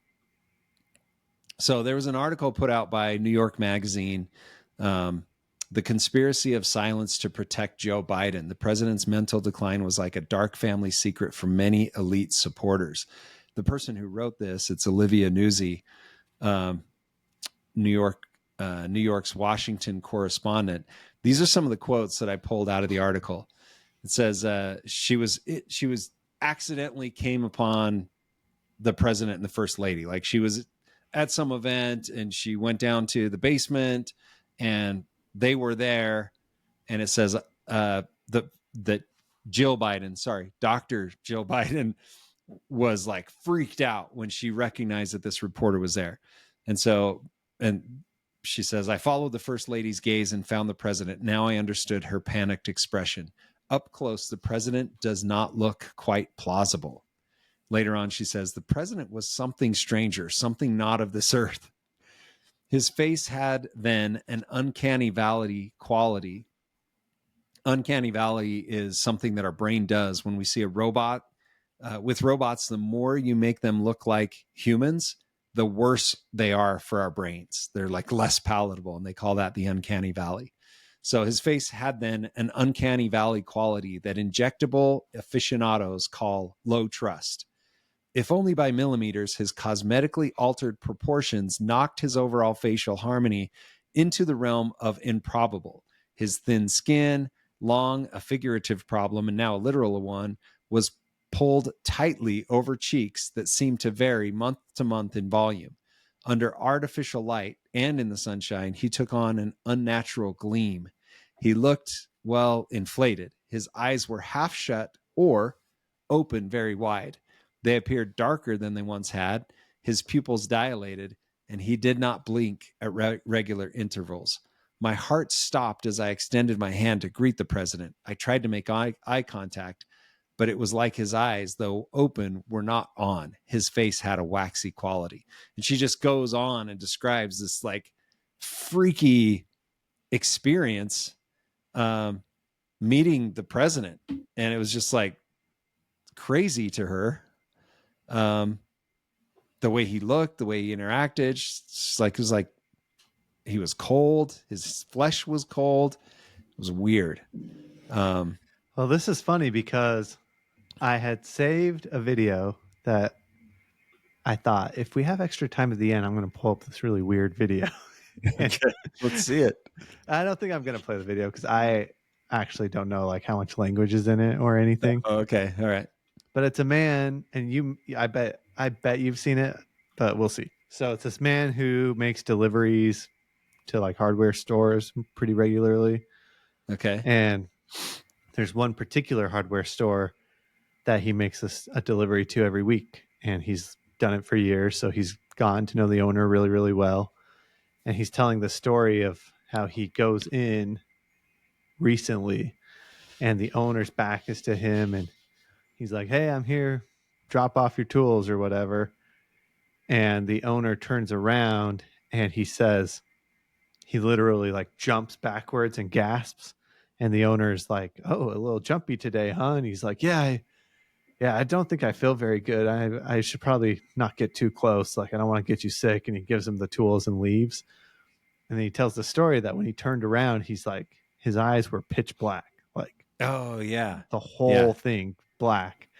And he had like he didn't look like himself. He looked different, like unhuman. And he had pointy ears. That was the other thing. And then he talks about like, well, there was that article, and I don't know if you guys remember this. I think it was in like the Atlantic or something. It was in one of the big, maybe USA Today. And they were saying that there's some new medical condition that makes people look like demons. Remember this? They're like, they just look like they're actually demons. Like, and so his thing is like, well, is that real? Or this guy was theorizing the veil is just getting thinner. Like, we're being allowed to see this stuff now. Interesting. Like, we can actually see the evil that's out there.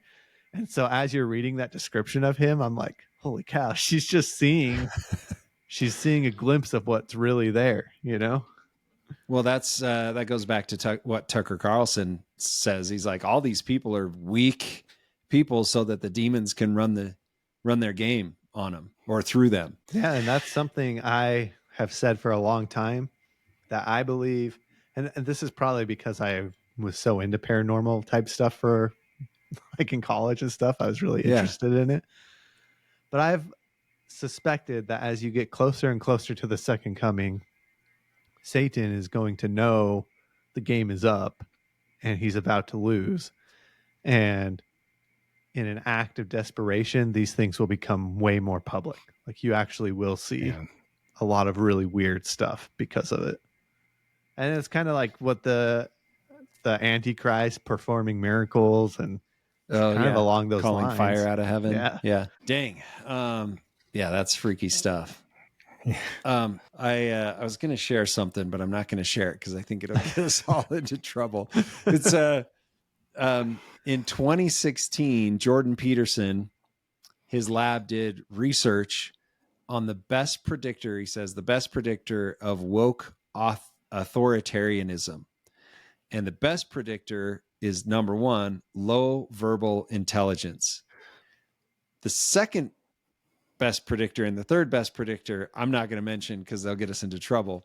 But that low verbal intelligence being an indicator of woke authoritarianism. And the woke authoritarianism is kind of mind-boggling to me. So basically, it's like people are waiting for the authorities to tell them what to think and what opinion to have. And we saw this really happen with COVID, where it was like, I'm so scared, I will do whatever you tell me to do, and I will repeat whatever you tell me to repeat. So if it's like, don't be a mask hole, wear a mask or whatever, people repeated that. Spencer Cox I don't care what you think, just wear the dang mask. And he posts the picture of him wearing a mask and he's out in his alfalfa field. It's like, what the crap are you doing? You're in an alfalfa field by yourself. You don't need a mask on. But it really started there. And then it continued with the war in Ukraine, with the Palestinian conflict. It's like, during COVID with the shot, it's like over and over and over again, a certain segment of the population is waiting for the authorities to tell them what to think, what to believe. I mean, with the transgenderism stuff that's going on, with just everything. And it just is mind-boggling to me that, they made fun of the thing that everybody was saying, do your own research. I don't know about you, but I think you should do your own research. And they're like, do your own research? No, you got to rely on the scientists and the officials who are telling us what we should be doing. That just doesn't work in my brain or my persona. I'm like, how are people like this? It doesn't make sense. Yeah, I agree. It's weird. Speaking of Spencer Cox, I want to share this. This is something that we've talked about a little bit. I'll share my whole screen here. So this is something I tweeted out. This is from one of my notebooks. So this originates with Morgan Philpott, right? So his thing is that the kings of ancient Judah align with the governors of Utah. And so if that's the case, there were 19 kings in ancient Judah, and currently there are 18 governors of Utah so far. And so I tweeted something like, in case you're confused, here's where we're at. And so you go down here to Jehoiakim was the second to last king of ancient Judah, and that lines up with Spencer Cox. So presumably that would mean we'd have another governor before we get invaded, because ancient Israel, the ancient Judah, ancient Israel all got invaded and wiped out, but ancient Judah was part of that. And so who was Jehoiakim? He was taken to Babylon. He gave up the temple. He was evil, and he did not walk in the way of the Lord. And I think I've got up here 2 Chronicles 36, where it talks a little bit about him. Let's see. Before Zedekiah. So Jehoiakim. Now the rest of the acts of Jehoiakim and his abominations which he did, and that which was found in him, behold, they are written in the book of the kings of Israel and Judah. It says Jehoiakim was 8 years old when he began to reign. The footnote here actually leads to something that says he was 18 years old. So the account in 2 Kings doesn't align with 2 Chronicles, but we can kind of lean on the 2 Kings one that he was actually 18, not 8. But he reigned 3 months and 10 days in Jerusalem, and he did that which was evil in the sight of the Lord. And when the year was expired, King Nebuchadnezzar sent and brought him to Babylon with the goodly vessels of the house of the Lord, and made Zedekiah his brother the king over Judah and Jerusalem. So we talked about what's going to happen with, and I don't have all the details. I just saw that Spencer Cox posted that he's meeting with Zelensky, and his statement said something like, Utah is aligned with Ukraine, or Utah supports Ukraine. Did you see that? Yeah, I saw that. Any details from that you picked up that I didn't pick up? No, I'm just pulling it up real quick. Okay. As I think through kind of the parallels with Jehoiakim and Spencer Cox, it reminds me Spencer Cox was like the poster boy of COVID, especially in Utah, right? He was lieutenant governor and he did his daily COVID brief, and Utah had all of the cases and all the data and all that kind of stuff. And we took the most money out of any state, more than any of the other states. He was like part of the club, right? And then since then he had Biden come out, and there's that thing of him like toasting champagne, and he's like, no, this is apple juice. And anyway, he's toasting President Biden. And then now he's meeting with Zelensky. And it's like, Jehoiakim was loyal to Babylon.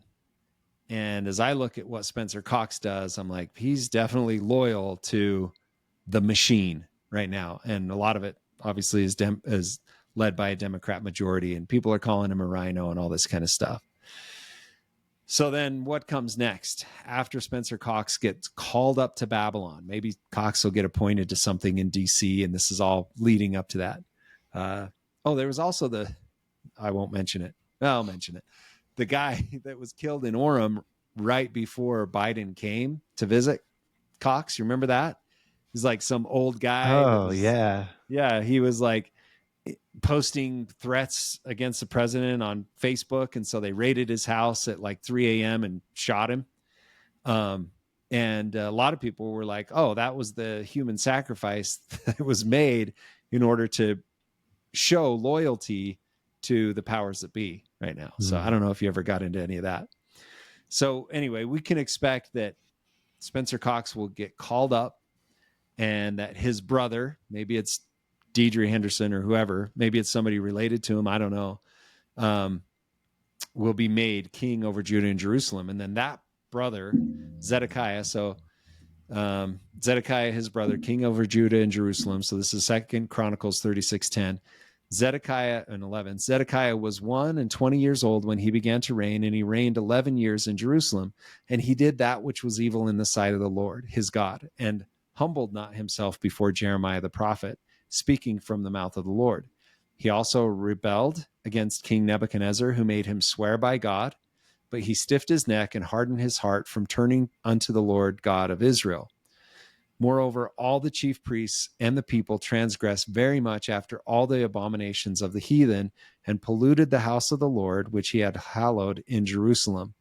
And the Lord the Lord God of their fathers sent to them by his messengers, rising up betimes and sending, because he had compassion on his people and on his dwelling place.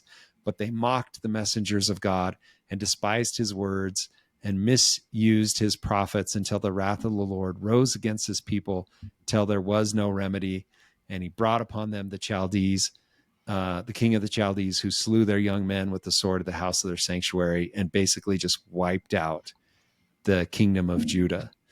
So that's another parallel that really lines up with, we've got this Jehoiakim type character who is loyal to Babylon, to the powers that be, and is likely to be called up.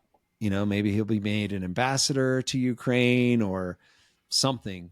But I suspect he's going to get reelected, and he'll get called up to serve the greater good. And his brother, or I was just looking into this. His brother-in-law is Mike McKell, who has been making the rounds on X lately, who's a Utah senator. He's the one who mocked the woman for fasting and praying. Yeah. And I tweeted about that. I don't know if you saw my tweet. And no, I didn't. Okay. I'm going to delete it, because I got a DM from Mike McKell last night, and it was not a happy one. And I'm like, dude, I'm poking the serpent here.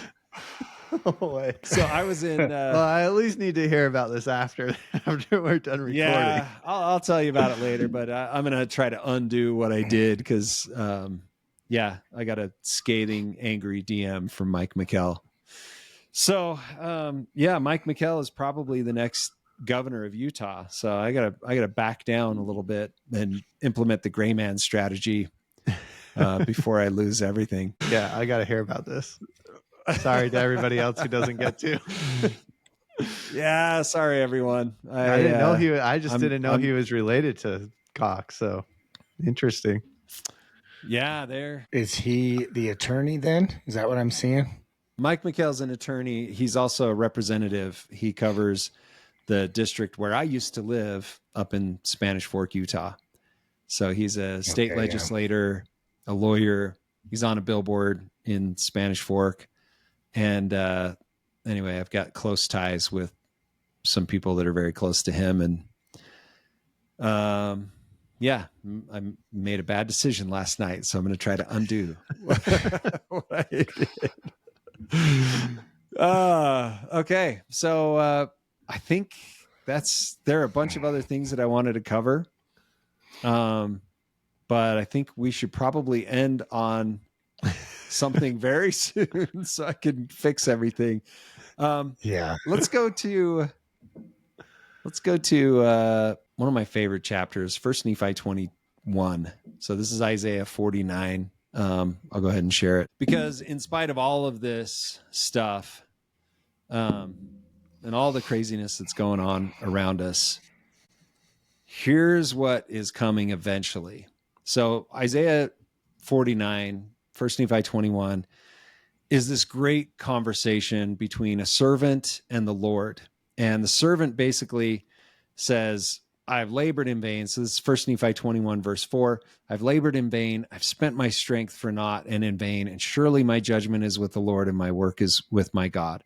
He's basically saying, I've been trying to gather Israel like I was commanded, and I haven't been able to do it.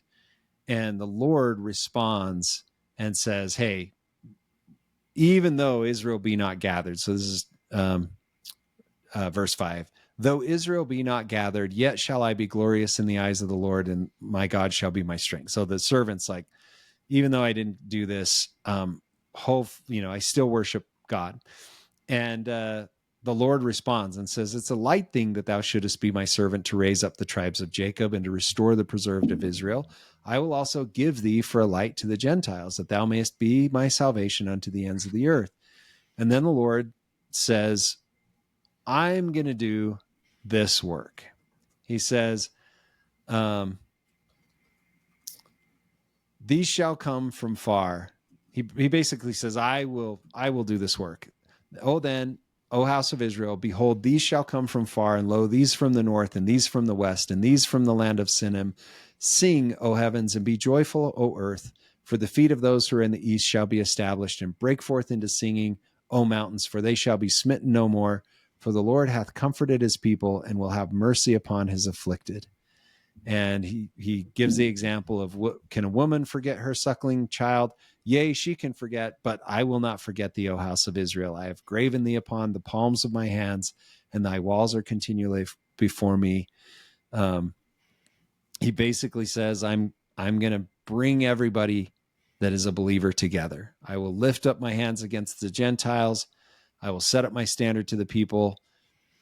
Kings shall be thy nursing fathers, and queens thy nursing mothers. He'll deliver the captive. He'll free the oppressed. And there's a lot of stuff in here. I definitely recommend reviewing First Nephi chapter 21, that the Lord will come and rescue his people. So as we talk about, all of the craziness that's in the world and all of the implications and all of the challenges, it all ends up where if we stand in holy places and stand still and focus on the Lord and do what he would have us do, we'll be blessed. We'll be protected. And when he comes to rule and reign again, it's over for our enemies. We will be blessed. So focus on that. I love it. We did have a couple questions. Awesome. If we want to end with those. Yeah. Let's do some questions. The first one was, we kind of addressed this, I guess, but what are your best guesses for how Biden will be going out? I don't know, but he's going out. I don't know how, but he is going. I would think the first thing is that he is removed from the... dude, I actually have a tweet. Somebody outlined, here are the next steps. So the first step is remove him as the nominee, and the next step is remove him as president. And so it's probably a 25th Amendment situation where they're like, yeah, we can't have him be the nominee, and unfortunately he can't serve anymore.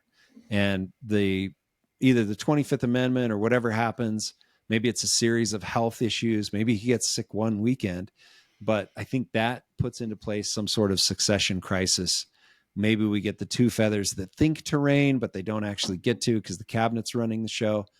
I don't know, but it's really looking like he's going to be removed. I just realized we didn't talk about it on The Watchmen because I wanted to let you talk about it, but we didn't even talk about how you solved Ezra's Eagle. Oh, Really? We didn't talk about that last week? No, well, we didn't record last week. Oh man. No, we You're saying recorded you last solved week. it? Yeah. Yeah, the continuity of government thing. Dude, we haven't talked about that? We didn't talk about it on this show. We have not talked about it. Seriously? Oh my word.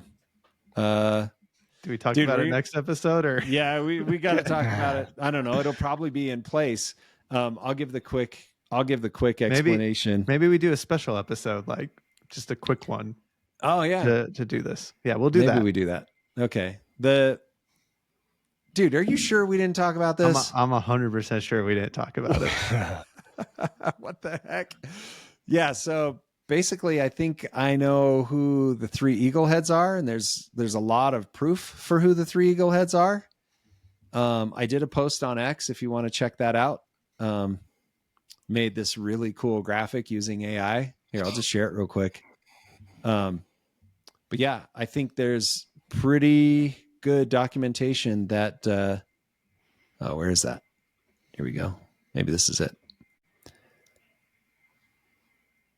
Continuity of government, but this head put the whole earth in fear and bare rule in it over all that dwelt upon the earth with much oppression, and it had the governance of the world more than all the wings that had been. Yeah, I think we know who the 3 eagle heads are, and we'll do a special episode on that. I'll cover everything. Yeah, we'll get it out quickly so you guys know. That is a sweet picture, by the way. Yeah. Yeah, it just hit me. I'm like, dude, we never. It's like that. Everybody wants to know. We didn't even talk about it. Okay, It's a pretty good theory, wouldn't you say? It's really good, pretty solid. Yeah. And there's a lot of data to back it up.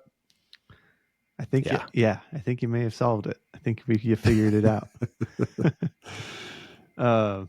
Okay, Dude, I swear we talked about it last episode. I'm gonna go back. We did. You don't? Okay, all right. I've shared it with so many people that it's probably just me thinking about, oh yeah, I told this guy and that guy and this other person, talked to my wife about it. Yeah, I'm very sure. Well, maybe I'm wrong. I don't know. I could be wrong. Well, let's see. I tweeted this out on July 3rd. So I don't know. When was our last episode? I'm pretty sure we talked about it. I'm pulling it up as fast as I can. I think last it was Friday. Was it the one the 5th? Where? Yeah, it might have been when I wasn't on. You did a follow-up to the debate. Oh no, that wouldn't have been it either. That was the last one we did. Was the debate follow-up? Dude. Yep. All right. Special I don't episode think we coming talked up. about it. The Yeah. 3 eagle heads. Yeah, it was 13. Our last episode was 13 days ago. So, yep. All right. Declassified documents, the whole shebang. I'll lay it out for you. Okay, that'll be awesome. The last question is a 2-parter. One is basically just for me. He says, Chris, are you starting your campaign for governor now, or should there be a write-in campaign for Phil first? Look, I supported Phil Lyman. I like Phil Lyman. I met him. He's a good guy. He's got to stop in my opinion, just for PR reasons, if you want a future, you got to stop this whole like election was stolen thing. It sucks. I'm sorry that you lost, but it is what it is. I'm not really joking when I say to write me in this time because I think it would be funny. Which I guess maybe that means I am joking. I don't know. Whatever. Do what you want. I don't care. Definitely write in Chris. If you decide you want to vote, write in Chris. You should write me in because Spencer Cox blocked me and we're like mortal enemies. And so it would just be, it would just be funny. You should just do it because it's funny. Or you can be the accelerationist and write in Mike McKell. Because then we flip to Zedekiah sooner rather than later. Let's try and not get to Zed. Let's try and change the timeline. We're going to switch to a different timeline. There you go. Cool. The second question was, does archaeofuturism have any place in an ideally functioning Dwelt? Or is the world timeline too short? For those that don't know, archaeofuturism is basically taking traditional values and morals and combining it with extremely high tech in like futurist stuff. So I don't know. I'd be curious what you think. I would say we kind of have to plan for both scenarios. So you like solve the more immediate problems first of having food and shelter and electricity, and so that if the timeline is really short, you have all of those things covered. And then once those things are covered, then we can look into becoming the archaeo-futurist utopia that everybody hopes for. Yeah, I mean, okay, so there are a couple of things here. Micah chapter 4, which we've quoted over and over again, which the Savior quoted in 3rd Nephi a couple of times. 3rd Nephi 21, I think, is the one, might be 20. But it basically says that horses are going to be gone, chariots are going to be gone, cities are going to be gone, like soothsayers are going to be gone, all of that stuff. To me, I translate that into all that technology is going to be gone. So, and there's a bunch of people who are like, when the 10 tribes come, they're going to bring their technology and that's going to set us into the space age.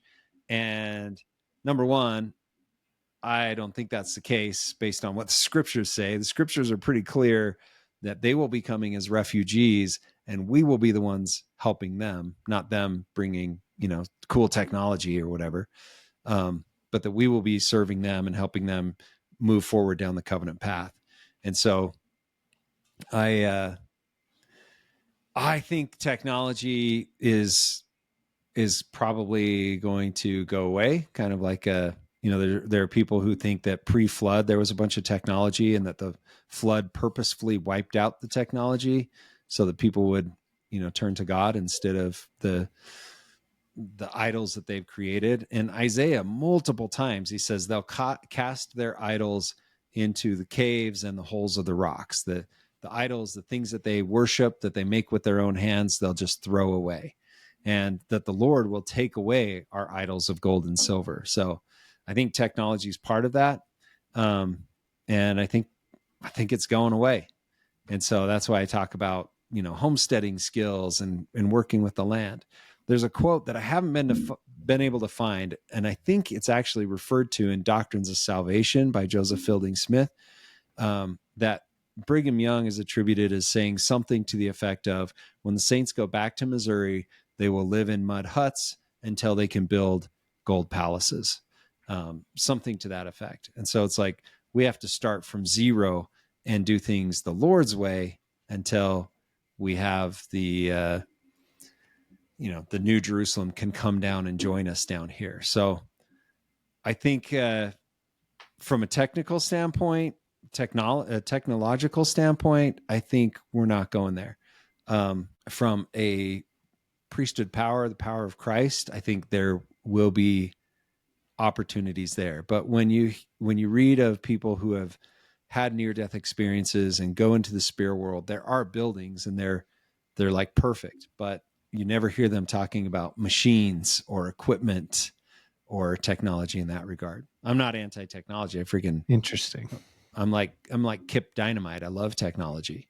But I think there's stuff that we cannot even fathom that doesn't look like machines, but does look like buildings and paved roads and stuff like that. And I actually think it's more going to be done by priesthood power, where we have an agreement with the materials, where things are organized by word, which we've seen the pattern for in the past in the scriptures. As far as establishing a society in Dwelt or government in Dwelt, I actually do think that there will be a time where we have contracts right now for Dwelt members, but any type of situation you think of, I think it's Isaiah chapter 4, where it basically says that a man will have food and everybody will come to him and say, give us your food and be our ruler. And he's like, dude, I don't want to manage you guys. But I think we will have to have agreements in place about keeping the commandments and following the prophet and being worthy and consecrating stuff in order to survive. We're going to have to create that community that has rules that everybody is excited about following, because they know the blessings will come if we keep those rules. It's kind of a vague answer, but it gives us good direction, I think. I had the thought on the technology subject while you were talking that all of our technology is really electric based, I guess. which makes it kind of light based. So it's almost like our dumb man-made version of Christ light, which in my opinion, is what, I mean, that's everything. Everything is working through Christ light. We've just figured out how to harness it in a certain way to do certain things. But to your point, when you're unrestricted from mortality and you have the priesthood and his power with you, like you don't need to do it with these man-made things. You can just say, hey, we're organizing this way now, and things organize. Yeah, in the book of Jacob, he says, even the trees obeyed us. And I'm like, I've read that, dozens and dozens of times. I'm like, the trees obeyed you? Like, in what scenario do you need a tree to obey you? You're so righteous that the trees will obey you. It's like, well, if you're praying that your trees will produce fruit or something like that, maybe that's how they obey you. Maybe they move, maybe they grow a certain way. I don't know. But even the very trees obeyed them. And so I think, just like you're saying, with righteousness through the power of Jesus Christ, we can collaborate and coordinate with the elements that are around us to organize things like buildings and roads and orchards and stuff like that. I agree. And that's way cooler than jetpacks. Yeah, it's what it is. It is way flying cooler. cars. Yeah. I That's a great reconsidered. question. You should write me in, by the way.